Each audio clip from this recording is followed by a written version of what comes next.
అందరికీ నమస్కారం అండి.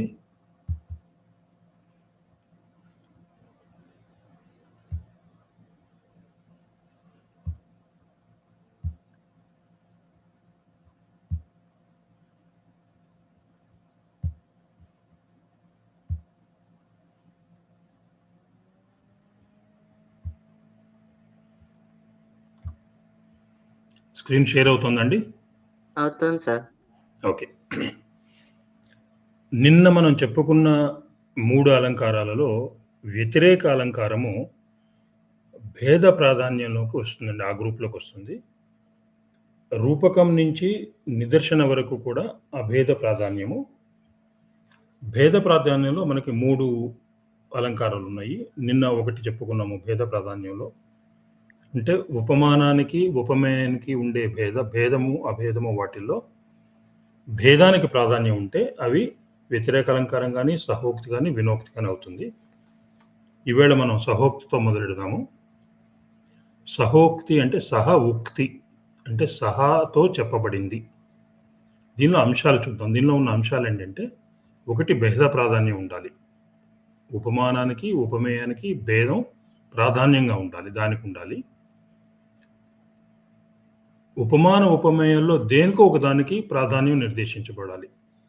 ఉపమానానికి కానీ, ఉపమేయానికి కానీ ప్రాధాన్యం నిర్దేశించబడితే, ఆ మిగిలిన రెండవ దానికి సహా అనేది అర్థం కలిసినటువంటి ఏదైనా శబ్దంతో సంబంధం ఉండాలి. అది సహోక్తి అవుతుంది. ఒకవేళ ఉపమానము ప్రాధాన్యం ఉందనుకోండి, ఉపమేయంతో సహా వచ్చిందనుకోండి, అప్పుడు ఉపమేయము సహాతో కలిసి ఉన్నప్పుడు అది ప్రధానమవుతుంది. ఉపమానం ప్రధానమవుతుంది. ఒకవేళ ఉపమేయము ప్రధానమైతే సహా అనేది ఉపమానంతో వస్తే అప్పుడు ఉపమానము అప్రధానమవుతుంది. దేనితో సహా కలిసి వస్తుందో అది అప్రధానమవుతుంది. ఈ రెండవ దానికి సహా అనే కలిసి అనే అర్థం కలిగిన ఏదైనా శబ్దంతో సంబంధం ఉంటే అది సహోక్తి అవుతుంది. ఇప్పుడు మనం అంశాల నుంచే సూత్రం భేద ప్రాధాన్యత అనువృత్తిగా వచ్చింది కాబట్టి సూత్రంలోకి రాలేదు అది. ఎక్కడ నార్మల్‌గా అనువృత్తి వచ్చినా కూడా సూత్రంలోకి రావట్లేదు. ఆ మిగిలిన అంశాలు దీనిలోకి వస్తున్నాయి చూడండి. ఉపమాన ఉపమేయయోః ఏకస్య ప్రాధాన్య నిర్దేశే. ఏదో ఒకదానికి ప్రాధాన్యం నిర్దేశించబడితే అపరస్య ఆ రెండవ దానికి సహ అర్థ సంబంధే సహోక్తి అనేది సూత్రం అండి. ఇప్పుడే మనం చెప్పుకున్నాము. అభేద ప్రాధాన్యం ఉన్న అలంకారాలు రూపకం నుంచి నిదర్శనం వరకు చదువుకున్నాము. భేద ప్రాధాన్యం కలిగింది నిన్న వ్యతిరేక అలంకారంతో మొదలెట్టి ఇవాళ సహోక్తి, వినోక్తి కూడా చెప్పుకుంటాము. దీంతోటి భేద ప్రాధాన్యం ఉన్న అలంకారాలు మనం చదువుకున్నట్లు అవుతుంది. వివరణ: ఉపమాన ఉపమేయాలలో ఏదో ఒక దానికి ప్రాధాన్యం ఉంటుంది. రెండవ దానికి సహతోటి అప్రధానంగా ఉంటుంది. దేనితో సహా ప్రయోగిస్తామో అది అప్రధానం అవుతుంది. ఉదాహరణకి మనం అంతకుముందు మన సెమిస్టర్స్‌లో కూడా చూసాము. విభక్తుల్లో చూసినట్టున్నాము. పుత్రేణ సహ పితా గచ్చతి అంటే తండ్రి వెళుతున్నాడు పుత్రుడితో సహా. ఇప్పుడు సహా అనే పదము పుత్రుడితో ప్రయోగించబడింది కాబట్టి పుత్రుడు అప్రధానమవుతాడు, పిత ప్రధానమవుతాడు. ఈ సహా అనే పదము ఈ సహా అనే కాకుండా దీనికి పర్యాయ పదాలు కూడా ఏదైనా ప్రయోగించవచ్చు. మనకి శ్లోకాల్లో ఈ పదాలు ఏ పదాలైనా కనిపిస్తే మనకి సహోక్తి అని గుర్తుపెట్టుకోవచ్చు. ఇది కొంచెం ఈజీనే. ఎందుకంటే మిగతా శ్లోకాల్లో ఎక్కడా కూడా నాకు సహా, సాకం, సార్థం ఇలా వచ్చినట్లు లేవు. శ్లోకంలో కనుక ఈ పదాలు మనకు కనిపిస్తే సహా, సార్థం, సాకం, సమం వీటిల్లో ఏదైనా ఒకటి కనిపిస్తే మనకి ఒకటి కానీ ఒకటి కంటే ఎక్కువగానే కనిపిస్తే ఇది సహోక్తి అని మనం అర్థం చేసుకోవడానికి వీలవుతుంది.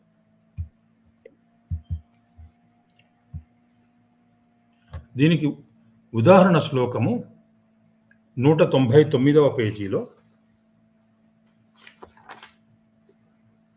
భవత్ అపరాధైః సార్థం సంతాపః వర్ధతే తరాం తస్యాః. ఇది ఉదాహరణ. ఇది శ్లోకం కాదు, ఇది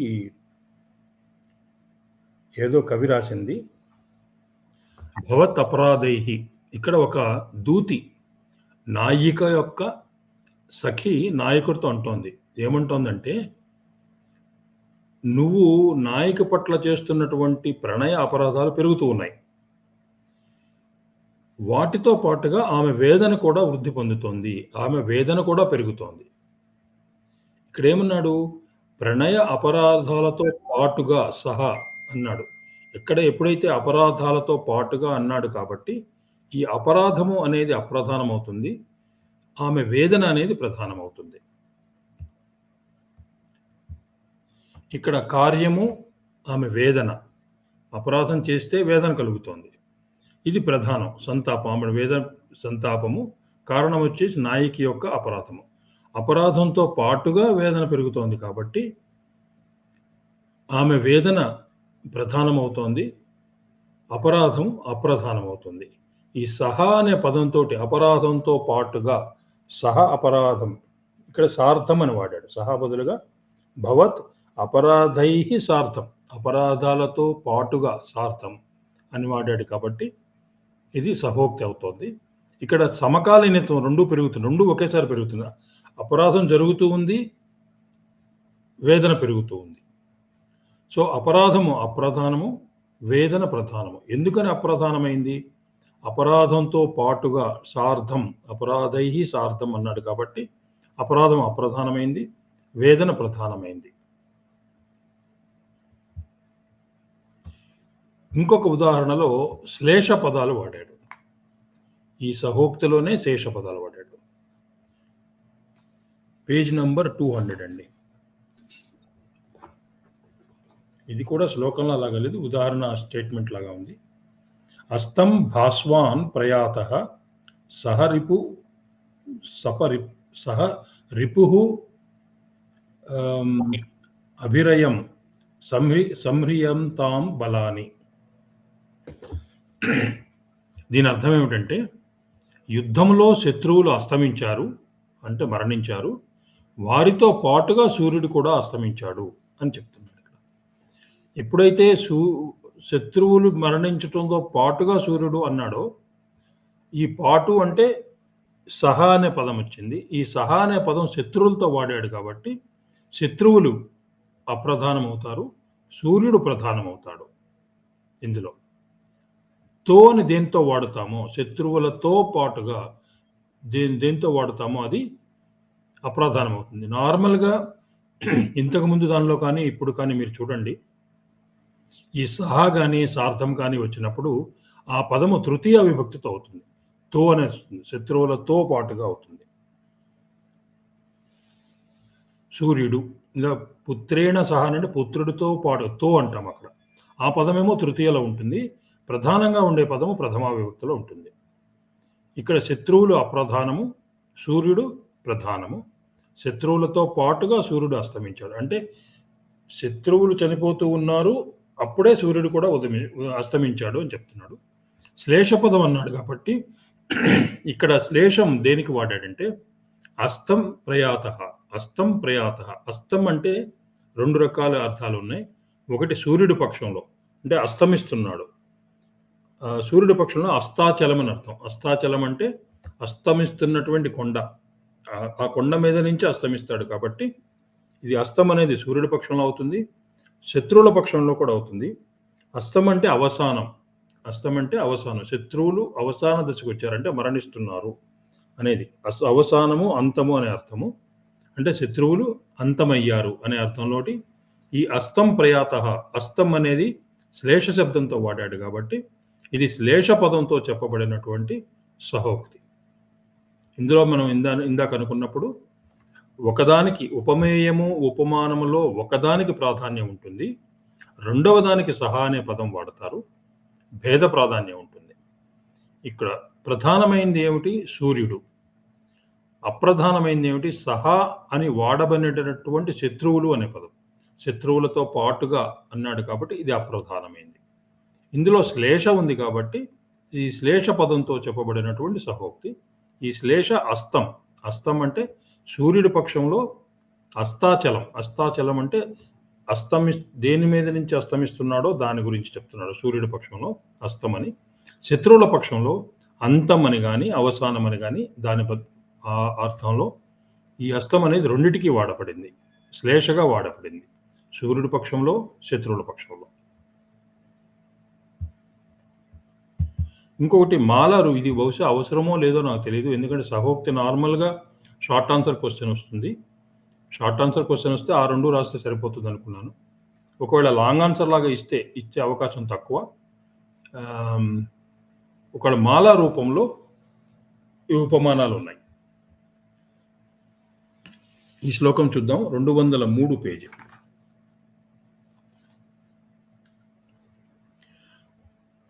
ఉత్క్షిప్తం సహ కౌశికస్య పులకైః సార్ధం ముఖైః నామతం భూపానాం జనకస్య సంశయ ధియా సాకం సమాస్ఫాలితం వైదేహ్యా మనసా సమం చ సహసా కృష్టం తతః భార్గవః ప్రౌఢాహం కృతి కందలేన చ సమం భగ్నం తదైషం ధనుః. ఇది బాలచరితం. భవభూతి రాసింది బాలచరితం అండి. చిన్న స్వాతి గారు ఉన్నారు ఇక్కడ? ఓకే. ఇది జానకి స్వయం గురించి భవభూతి రాసినటువంటి బాలచరితంలో ఉంది ఇది. దీని అర్థం ఏమిటంటే, స్వయంవరంలో శ్రీరాముడు శివధనుసుని ఎత్తుతాడు. ఎత్తి నారిని సంధిస్తాడు.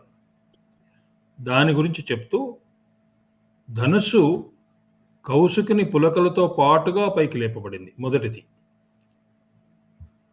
ఉక్షిప్తం సహ కౌశికస్య, అంటే కౌశికుని కౌశికస్య పులకైః, అంటే కౌశికుని యొక్క శరీరం పైన రోమాంచితమైంది ధనుస్సు. రాముడు ధనుస్సు లేపితే, అంటే కౌశికుని పులకములతో పాటుగా ధనుస్సు లేపబడింది.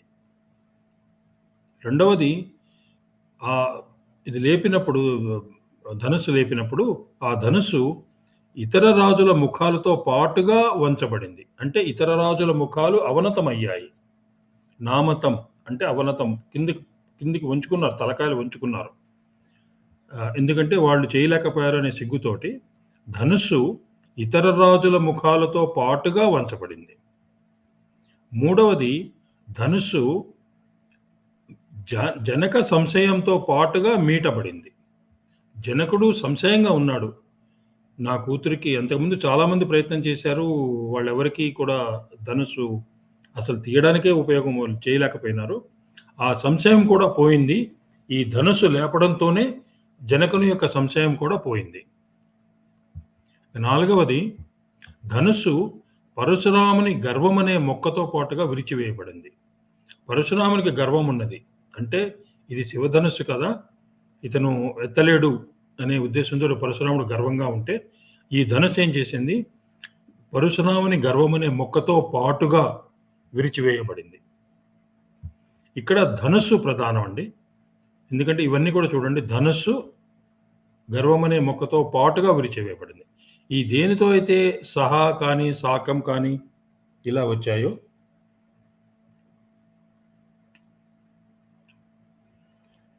అవి అప్రధానం అవుతాయి, ధనుసు ప్రధానమైంది.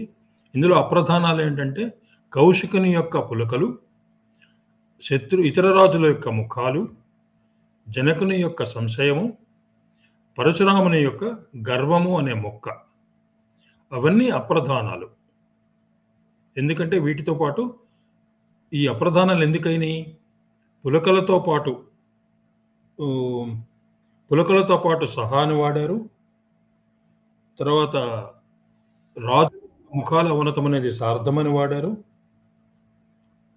తర్వాత జనకుని యొక్క సంశయం పోవడం అనేది సాకంతో వాడారు. తర్వాత వైదేహి మనస్సు కూడా సమంతో వాడారు. కాబట్టి ఈ పదాలన్నీ వాడబడ్డాయి. సహా, సార్థం, సాకం, సమం అనే పదాలతో ప్రయోగించబడ్డాయి. కాబట్టి ఇది సహోక్తి అవుతోంది. ఇది మాలా రూపంలో ఉంది, ఒక మాలలాగా ఉన్నాయి ఈ ఉపమానాలన్నీ కూడా.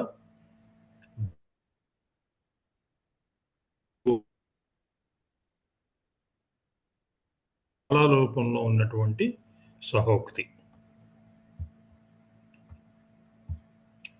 ఎక్కడన్నా మనకు ఒకవేళ శ్లోకం ఇచ్చి రాయమంటే శ్లోకంలో సహా అనే పదం, ఈ పదాలు ఏ పదాలు కనిపించినా కూడా మీరు సహోక్తి అనేది అనుకోవడానికి ఎక్కువ అవకాశం ఉంది. తర్వాత ఇందులో ఈ సహోక్తిలో ఇంకా చాలా భేదాలు చెప్పారు. కానీ అది మనకు పరీక్ష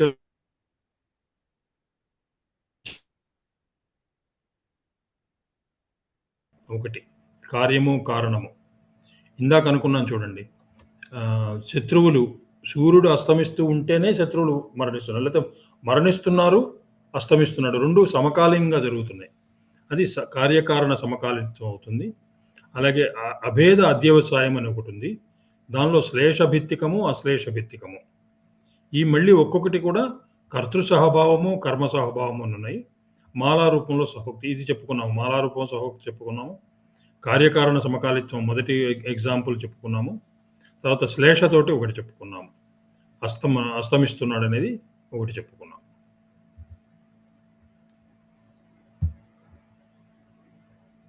దీంతో సహోక్తి అయిపోయిందండి. తర్వాత వినోక్తి చూద్దాం.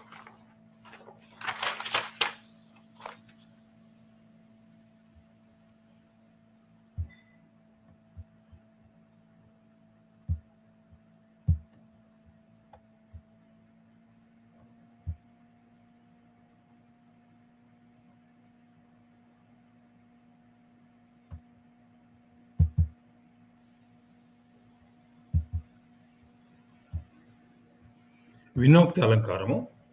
వినా ఉక్తి, వినోక్తి అంటే వినా అనే శబ్దంతో చెప్పబడింది కాబట్టి దీనికి వినోక్తి అనే అలంకారమైంది. ఇది వినోక్తి సహోక్తికి ప్రతిభట్టుడు అంటే అపోనెంట్. సహా అనేది పాటుగా అయితే వినా అనేది లేకుండా, కాబట్టి సహాకి అపోనెంట్, ప్రతిభట్టుడు అంటే అపోనెంట్ అన్నమాట, ఆపోజిట్ వర్డ్, యాంటోనిమ్ అనుకోవచ్చు. ఇందులో అంశాలు ఏమిటి? వినోక్తిలో ఏదైనా ఒక వస్తువు, 2 వస్తువులు ఉంటాయండి. 2 వస్తువులు ఉంటాయి. ఒక వస్తువు లేకపోతే రెండవ వస్తువుకి సత్య అభావం కానీ అసత్య అభావం కానీ కలుగుతుంది. సత్య అభావం అంటే శోభనత్వం లేకపోవడం అని కానీ, లేకపోతే శోభనత్వం లేకపోవడం అనేది లేకపోవడం కానీ కలగడం. చాలా ఇంట్రెస్టింగ్ ఇది.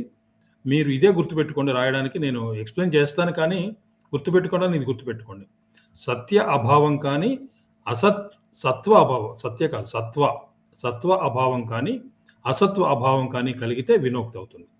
ఒక వస్తువు లేకపోతే రెండవ వస్తువుకి సత్వ అభావం కానీ అసత్వ అభావం కానీ కలుగుతుంది. సత్వ అభావం అంటే ఏమిటంటే సత్వం లేకపోవడం. సత్వం లేకపోవడం అంటే ఏంటి? అసత్వం ఉండడం. అసత్వం లేకపోవడం అంటే రెండోది అసత్వ అభావం అంటే అసత్వం లేకపోవడం అంటే సత్వం ఉండడం. ఇది చూడండి, మీరు ఇవి 2 గుర్తుపెట్టుకున్నారంటే కన్ఫ్యూజ్ అయిపోతారు. కాబట్టి నేను ఒకటే గుర్తుపెట్టుకుంటాను, సత్వ అభావం కానీ అసత్వ అభావం కానీ.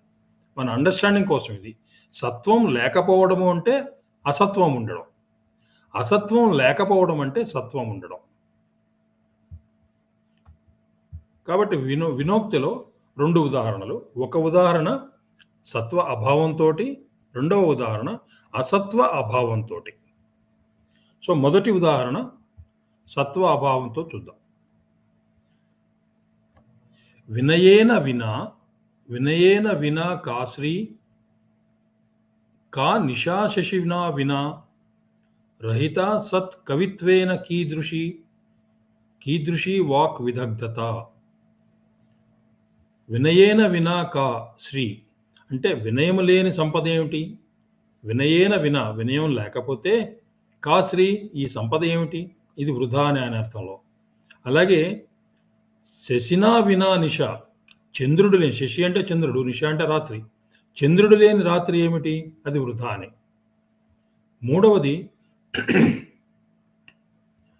మంచి కవిత్వం అంటే వాక్ నైపుణ్యం, వాక్ విదగ్ధత అంటే వాక్ నైపుణ్యము లేని కవిత్వం ఎటువంటిది? కీదృశి అది ఎటువంటిది?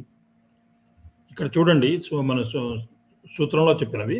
ఒక వస్తువు లేకపోవడం వలన రెండవ వస్తువుకు సత్వ అభావం కలిగింది. ఇక్కడ సత్వాభావం, ఒక వస్తువు లేకపోవడం అంటే 2 విషయాలు ఉన్నాయి. ఒకటి వినయము, 2 సంపద. వినయం లేకపోతే సంపద ఏమిటి అంటే వినయం లేకపోతే సంపదకి శోభత్వం పోయింది. అది లేకపోయింది. దాని అర్థం లేదు. శోభ లేదు అనే అర్థంలో. ఒక వస్తువు లేకపోతే, వినయము లేకపోతే, రెండవ వస్తువైనటువంటి సంపదకి సత్వ అభావం కలిగింది. అంటే అది శోభ లేనిది, వృథా అనే అర్థంలో చెప్పబడింది. అలాగే చంద్రుడు ఒక వస్తువైతే, రెండో వస్తువైతే, ఈ ఒక వస్తువు చంద్రుడు లేకపోతే, రెండవ వస్తువు రాత్రి యొక్క శోభత్వం లేకపోవటం అంటే సత్వం అభావం అయింది. సత్వం లేదక్కడ. అభావం అయిపోయింది. ఆ సత్వం అంటే మీరు శోభ లేకపోవడం, లేకపోతే సుందరంగా లేకపోవడం చెప్పవచ్చు.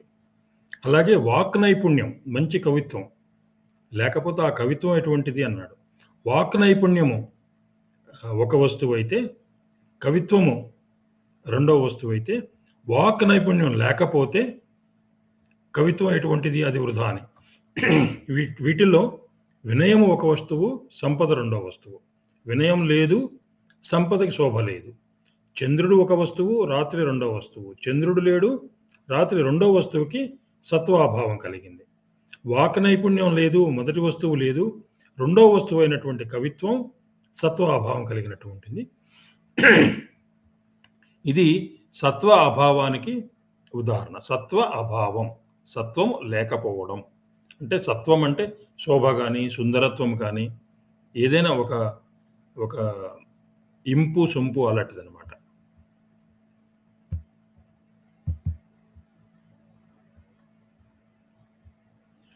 రెండవ ఉదాహరణ, ఇది దీనిలోని కంటిన్యూషను. ఇక్కడ వినయం లేకపోతే సంపదకి శోభ లేదు. అంటే ఇది సత్వాభావం అయింది. చంద్రుడు లేకపోతే రాత్రికి శోభ లేదు. ఇక్కడ కూడా సత్వాభావం అయింది. వీటిలో వినా అనే పదాలు వాడారు చూడండి. మీకు వినా అని వస్తే శ్లోకంలో ఎక్కడన్నా శ్లోకం కానీ సెంటెన్స్లో కానీ వినా వస్తే వినోక్తి అవ్వడానికి అవకాశం ఎక్కువ ఉంది. వాక్ నైపుణ్యం లేకపోతే కవిత్వానికి శోభ లేదు. శోభ లేదు అంటే సత్వం అభావం అయింది.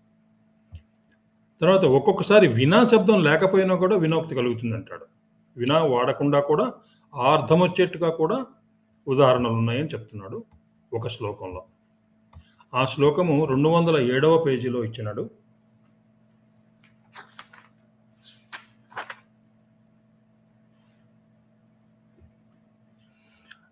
నిరర్థకం జన్మగతం నలిన్యాః యయా నదృష్టం తు హినాంశు బింబం ఉత్పత్తిః ఇందోః అపి నిష్ఫల ఏవ న ఏన దృష్టా నళినీ ప్రబుద్ధ.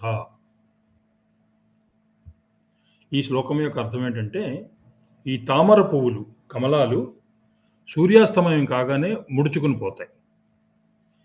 కమలాలు సూర్యుడికి, అంటే పద్మాలు సూర్యుడికి మిత్రులు. ఎప్పుడైతే సూర్యాస్తమయం అయిపోయిందో ఈ తామర పువ్వులు ముడుచుకొని పోతాయి. చంద్రుడు వచ్చేసరికి ఇవి ముడుచుకొని పోయి ఉంటాయి కాబట్టి అవి చంద్రుడిని చూడలేవు. ఆ కారణంతో చంద్రుడు కూడా తామరను చూడడం జరగదు. ఎందుకంటే చంద్రుడు వచ్చేసరికి ఇది ముడుచుకుని పోతుంది కదా. అంటే చూడలేదు అంటే వికసించిన తామరను చూడలేని అర్థం ఇక్కడ. చంద్రబింబాన్ని దర్శించలేకపోవడం వల్ల తామర యొక్క జన్మ వ్యర్థం. తామరను, వికసించిన తామరను చూడలేకపోవడం వల్ల చంద్రుని యొక్క జన్మ కూడా వ్యర్థం అని చెప్తున్నాడు. ఇక్కడ వినా అని చెప్పట్లేదు. ఎక్కడ కూడా వినా అని శబ్దం లేదు. అంటే తామర పువ్వు వినా చంద్రుడు వ్యర్థం అని చెప్పట్లేదు అతను ఏం చెప్తున్నాడు, తామర పువ్వు చంద్రుడు వచ్చే లోపల ముడుచుకొని పోతుంది కాబట్టి తామర పువ్వు చంద్రుడిని చూడలేదు. ముడుచుకొని పోయింది కాబట్టి చంద్రుడు కూడా తామర పువ్వు, వికసించిన తామర పువ్వును చూడలేడు అనేది వినా అని శబ్దం వాడకుండా ఇక్కడ సత్వ అభావం కలుగుతోంది. అంటే వ్యర్థం అంటున్నాడు. తామర పువ్వు ముడుచుకొని పోయింది కాబట్టి చంద్రుడు చూడలేడు. చంద్రుడు చూడలేడు కాబట్టి చంద్రుని జన్మ వ్యర్థం. అంటే సత్వం అభావం జరుగుతుంది. చంద్రుడికి అతని జన్మ వ్యర్థం, అతనికి శోభాది కలగట్లేదు, సత్వ అభావం జరుగుతుంది. తామర అంటే కమలము చంద్రుడు వచ్చే లోపల ముడుచుకుంటుంది కాబట్టి తామర, వికసించిన తామర చంద్రుడిని చూడలేదు, చంద్రుడు వికసించిన తామరను చూడలేడు కాబట్టి ఇద్దరి జన్మ వృధా అనే అర్థంతో ఈ శ్లోకం చెప్పాడు. తామర పువ్వు గురించి ఇది. తామర పువ్వు అంటే కమలం. ఇది వినా శబ్దం లేకపోయినా కూడా వినోక్తి అలంకారంలో ఉంది ఇది.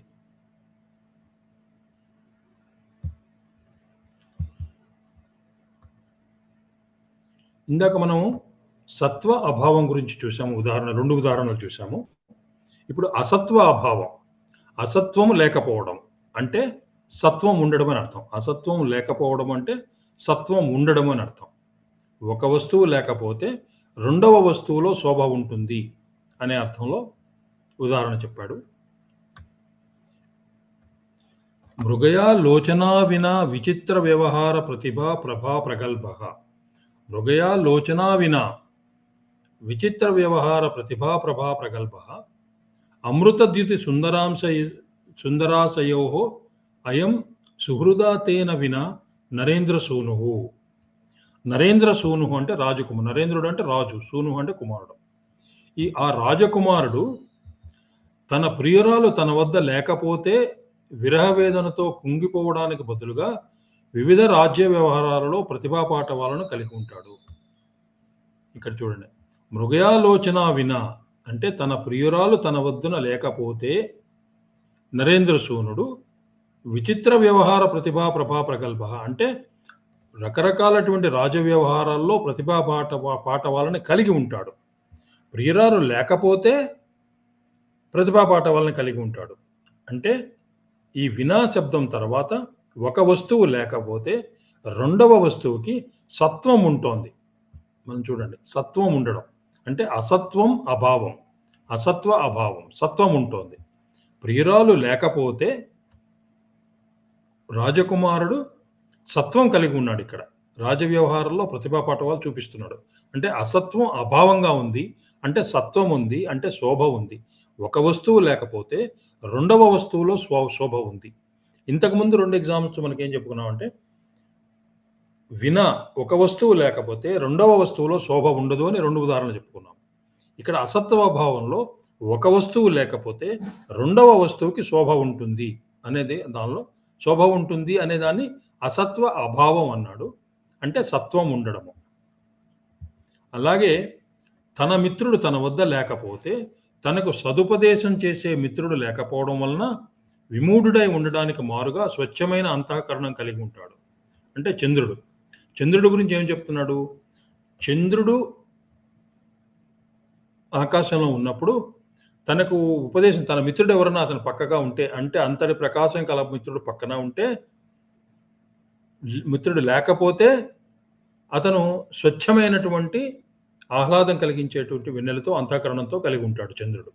అంటే మిత్రుడు లేకపోతే, తన పక్కన మిత్రుడు లేకపోతే చంద్రుడు శోభ కలిగి ఉంటాడు అని చెప్తున్నాడు. అంటే ఒక వస్తువు లేకపోతే, అంటే తన మిత్రుడు లేకపోతే చంద్రుడు శోభను కలిగి ఉంటాడు.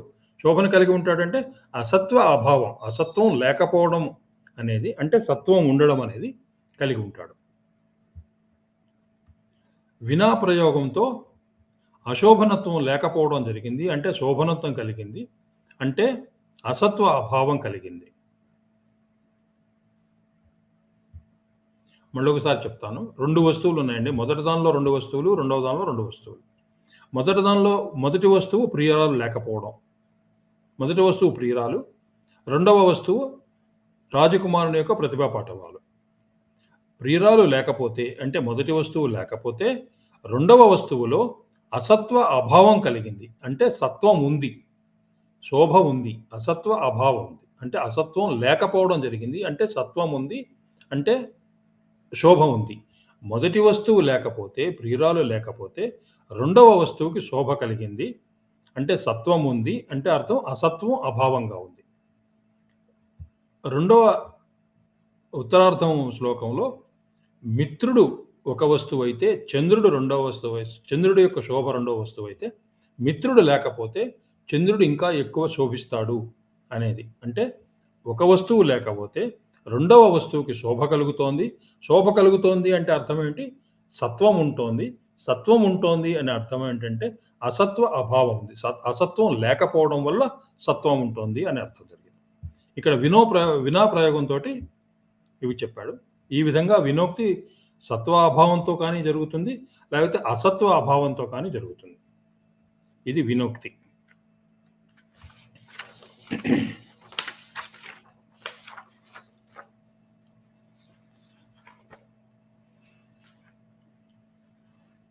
ఇంతవరకు డౌట్స్ ఏమైనా ఉన్నాయండి?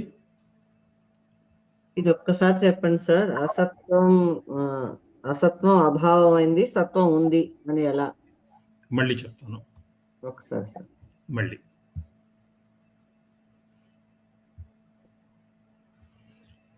ఓకే. ఇప్పుడు వినోక్తిలో 2 భాగాలున్నాయండి. ఒకటి సత్వ అభావము, 2 అసత్వ అభావం అండి. ఈ అభావం అనేది కామన్‌గా ఉంది చూడండి. అభావం అంటే లేకపోవడం. ఇక్కడ కూడా లేకపోవడమే. ఇక్కడ లేనిదేంటి? సత్వం. రెండో దానిలో లేనిదేంటి? అసత్వం.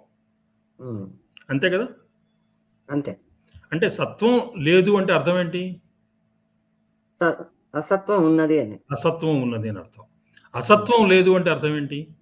సత్వం ఉన్నది అని. సత్వం ఉన్నదని. ఇప్పుడు మొదటి ఉదాహరణలో చూద్దాం. సత్వం అభావం అంటే సత్వం లేకపోవడం. అంటే ఒక వస్తువు లేకపోతే రెండవ వస్తువుకి శోభ లేదు అని. అదే కదా సత్వ అభావం. ఉదాహరణ ఏంటి? వినయం లేకపోతే సంపదకి శోభ లేదు అనేది కదా. వినయం మొదటి వస్తువు అయితే సంపద రెండవ వస్తువు. మొదటి వస్తువు లేకపోతే రెండవ వస్తువులో సత్వం లేదు అంటే శోభ లేదు. వినయం లేకపోతే సంపదకి శోభ లేదు. చంద్రుడు లేకపోతే రాత్రికి శోభ లేదు. చంద్రుడు ఒక వస్తువు, రాత్రి రెండవ వస్తువు. మొదటి వస్తువు లేకపోతే రెండవ వస్తువుకి శోభ లేదు. శోభ లేదంటే సత్వ అభావమే కదా. అలాగే వాక్ నైపుణ్యం లేకపోతే కవిత్వానికి విలువ లేదు. అంటే సత్వ అభావమే కదా. సత్వం ఉండటంలా. ఒక వస్తువు లేకపోతే రెండవ వస్తువుకి శోభ ఉండట్లా. అర్థమైంది కదా? అర్థమైంది. ఇది మొదటిది. దాని రెండవ ఉదాహరణ మనం శ్లేషతో చెప్పుకున్నాం కదా. శ్లేషతో చెప్పుకున్నామా? కాదు, శ్లేష గురించి చెప్పలేదు ఇక్కడ.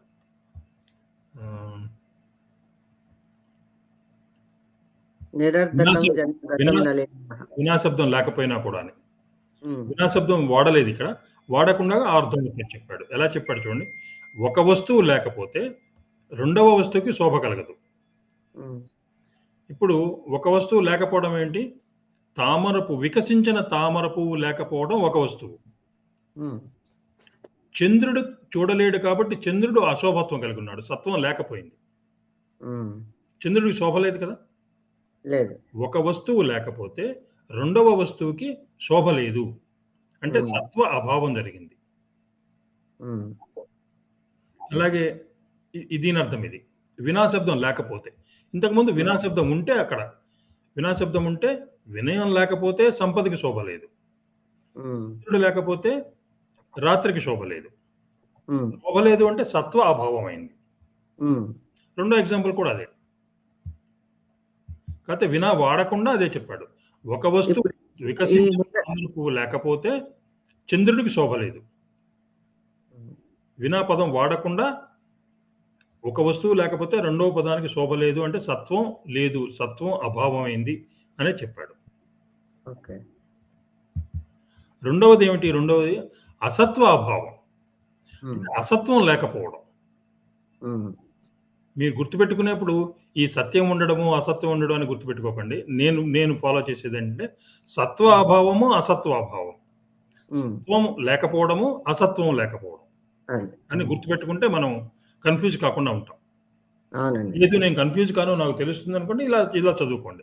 అసత్వం లేకపోవడం అంటే సత్వం ఉండడం. కానీ మన సూత్రం రాసేప్పుడు సత్వాభావం అసత్వాభావం అనాలి. ఎందుకంటే అలంకారం అలా చెప్పాడు కవి. ఒకవేళ మనం ఇక్కడ సత్వభావము, సత్వం అంటే అసత్వభావము, సత్వభావం అనకూడదు. ఇక్కడ అసత్వం కదా. సత్వం లేకపోవడం అంటే అసత్వం అంటే అసత్వభావం. ఇక్కడ సత్వభావం. అలా చెప్పామంటే సూత్రం మార్కులు వేయవాడు. అందుకని సత్వాభావము అసత్వ అభావం అని చెప్పు. రెండు అభావాలే. మొదటిది సత్వం అభావం, రెండోది అసత్వం అభావం. ఈ అసత్వ అభావంలో ఏం చెప్పుకున్నాము? మొదటి వస్తువు లేకపోతే రెండవ వస్తువుకి శోభ కలుగుతుంది. అంటే అసత్వం లేకుండా పోతుంది.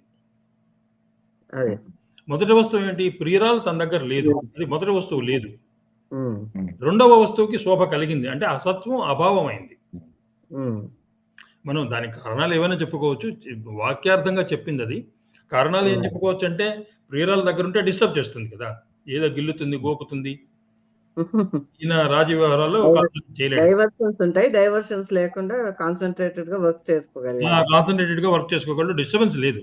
డిస్టర్బెన్స్ లేదు. అది అంటే చాలా మంది మన క్లాస్మేట్స్ అందరూ కూడా మొగుడు పడుకున్న తర్వాత, భార్య పడుకున్న తర్వాత రాత్రిపూట చదువుకుంటారు. అందులో నేను కూడా ఉన్నాను సార్. జోకేస్తున్నాను అంతే. నిజమే సార్, నేను చెప్పి అందరూ పడుకున్నాక నిశాచరి మీద రాత్రిపూట చదువుతాం. అటు నుంచి వెళ్ళి ఇటు నుంచి వెళ్ళి కొంచెం గిల్లారనుకోండి, ఆ చదివేది పోతుంది. సహోక్తి బదులు వినోక్తి రాస్తాం. నేనేదో తప్పు రాశాను చూడండి. చంద్రుడు క్షీణించినా కూడా వృద్ధి పొందుతాడు, యవనం క్షీణిస్తే మళ్ళీ వృద్ధి పొందుతాడు అని చెప్తూ నేను ఆ రెండు ఆపోజిట్ గా రాశాను. అలాంటివి జరగవు. అలా రాయడం జరగదు. ఇక్కడ ఒక వస్తువు లేకపోతే రెండవ వస్తువుకి శోభ కలుగుతుంది. కలుగుతుంది అంటే అసత్వ అభావం ఉంటుంది. చంద్రుడు పక్కన ఇంకొక మిత్రుడు ఉంటే, మిత్రుడు లేకపోతే చంద్రుడు శోభిస్తాడు. ఒక వస్తువు లేకపోతే రెండవ వస్తువులో అసత్వ అభావం ఉంటుంది అనేది వినోక్తి.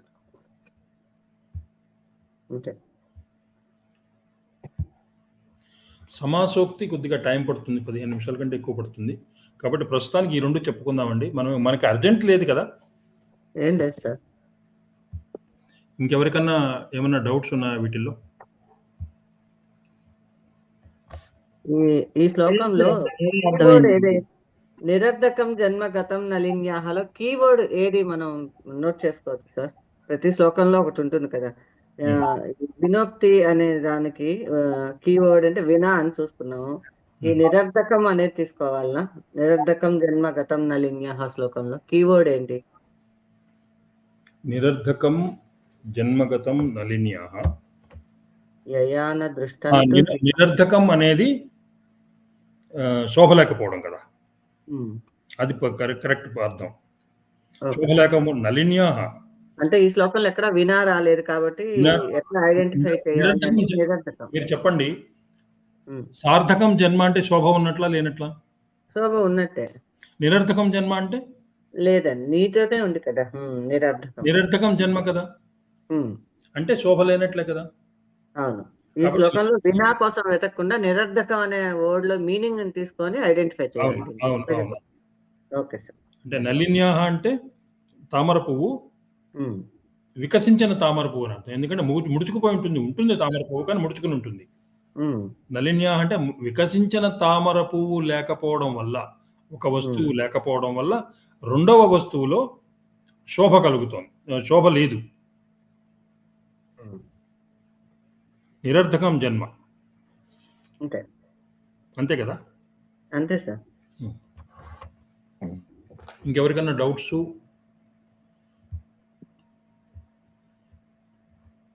నాగవాణి మహోదయే.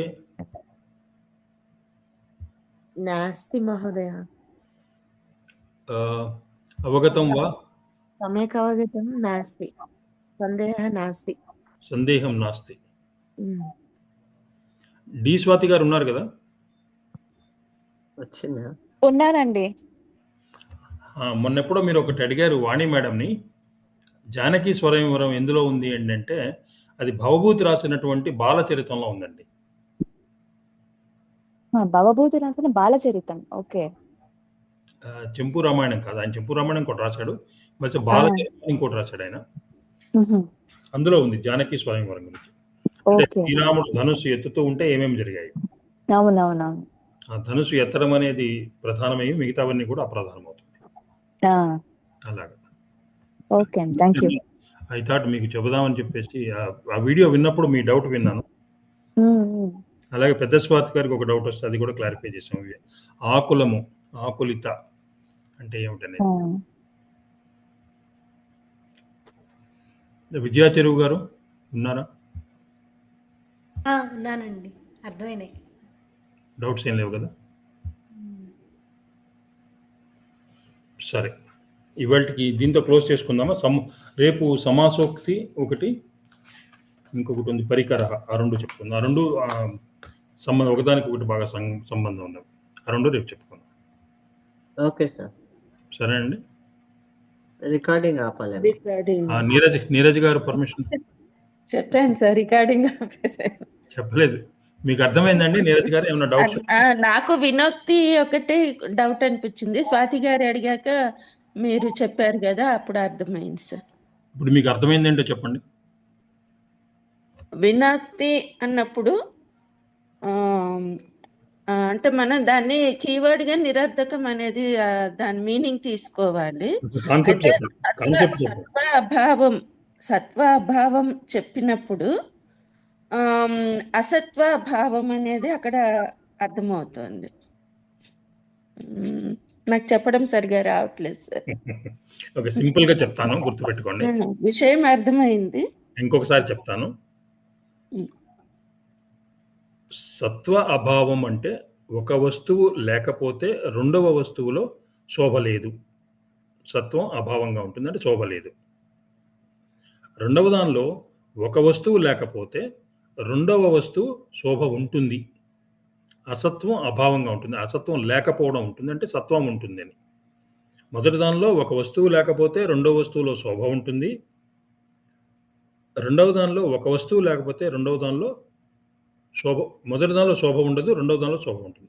మొదటిది ఒక వస్తువు లేకపోతే రెండవ వస్తువులో శోభ లేదు. రెండవ దానిలో ఒక వస్తువు లేకపోతే రెండవ దానిలో శోభ ఉంది. ఇది major difference. Okay, record stop చేయమంటారా? ఇంకా డౌట్స్ ఎవరికి లేవనుకుంటాను. సింపులే కదా.